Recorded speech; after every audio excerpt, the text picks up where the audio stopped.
Well, let us now work on acceleration in SHM. Acceleration in simple harmonic motion. Okay, acceleration in SHM. Now, acceleration is defined as the time rate of change of velocity. So, basically, acceleration is time rate of change of velocity. Time rate of change of velocity, isn't it? That is what is acceleration. All right.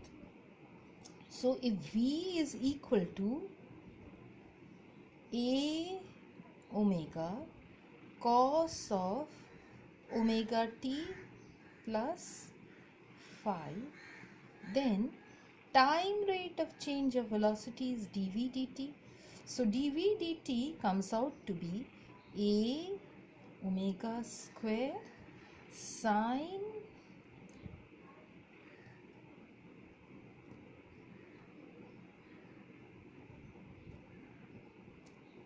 of omega t plus phi, isn't it? So this is what we would be getting. Okay, so v dv dt with a minus sign.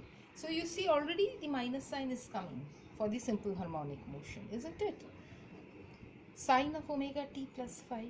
Now if we try to write down the same equation, all right, then what do we get?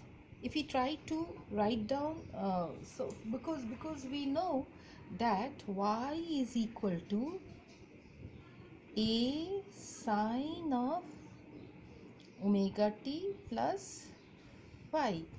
Okay, so if we try to remove this sign, we can write this as a omega square sine of omega t plus phi plus pi. If we write it, then we can do away with this negative sign. We can compare the phases of displacement and acceleration.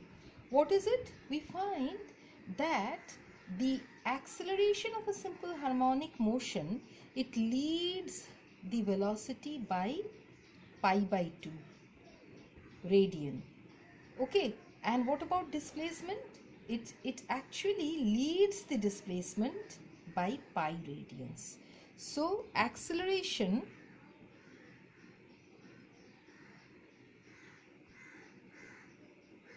leads, because why pi by 2? Because see, if you write this as, well, this is velocity, if this is acceleration, you can write this as cos of omega t plus pi by 2, isn't it? Which will give you which will actually give you the sine of omega t plus phi. Okay, leads velocity by pi by 2 and displacement by pi. So your assignment is, this is your assignment. What is your assignment? Well, you will have to draw for your assignment. Draw the graph of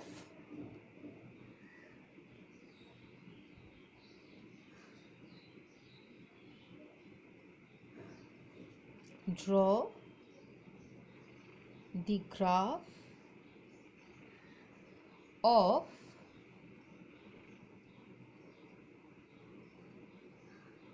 the above equations for displacement, velocity and acceleration. Okay, now, well, if you try, now you understand that we have been working on periodic motion. So if you try to find out the periods of oscillation. Now what is it that we have seen over here? That in this motion, this is our differential equation, d2y dt square is equal to minus of omega square y. This is the equation. If you just neglect the negative sign, if you just don't consider the negative sign, then what is omega equal to? Omega is equal to square root of acceleration by displacement. That is omega, isn't it? And what is omega itself equal to? It is, omega is actually equal to 2 pi by the time period t. So from here you can show that t is equal to 2 pi square root of displacement by acceleration. This is what you can show from here, that the time period is actually equal to square root of displacement by acceleration.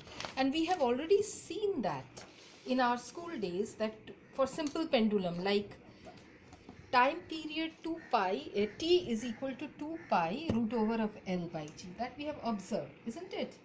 So if you have, suppose say, a mass suspended from a spring. Now considering, so what do we get for time period t? T is equal to 2 pi square root of displacement by acceleration. In case of simple pendulum, what do we observe? For simple pendulum, this is our observation, isn't it? We have seen that this time period t is equal to 2 pi root over of L by G. Okay, all right. Now, well, suppose say we have a mass. All right. Suppose say we consider the same thing.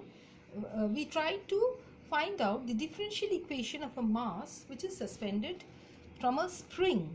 All right. So obtain, if we try to find out the differential equation of mass suspended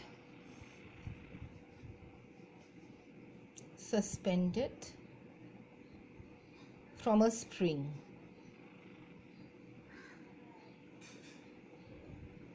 Of mass suspended from a spring. Okay, how do we get it over here, the differential equation? Well, the time period will be displacement by acceleration. So suppose the time period t is equal to 2 pi square root of displacement by acceleration, isn't it? It is equal to square root of displacement by acceleration. All right. So what is acceleration over here? It is equal to, so if you just ignore the negative sign, if you consider the differential equation, well, the acceleration is d2y dt square. So it is actually equal to s by m y. Sorry, displacement is y and acceleration is s. Let's write it here. You will see 2 pi square root of y divided by s by m into y. So this comes out to be 2 pi square root of m by s. Okay, so what will your frequency be in this case? N will be equal to 1 by t. It is equal to 1 by 2 pi square root of s by m. It will be equal to 1 by 2 pi square root of s by m, isn't it? So you see, basically what will happen over here, if we use a stiffer spring, suppose say we are using a stiffer spring, this concept you will need for your problems.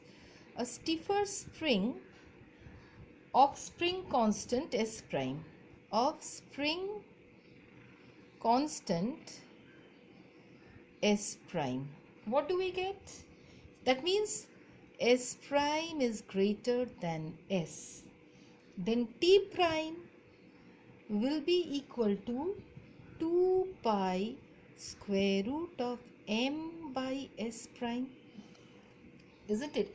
Because S prime is greater than S, isn't it? So what will happen to T prime if you compare it with T? It will be less than T, isn't it? S prime is more, so T prime will be less.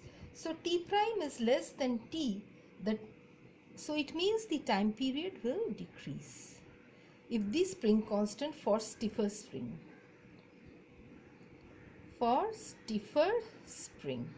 Is that okay?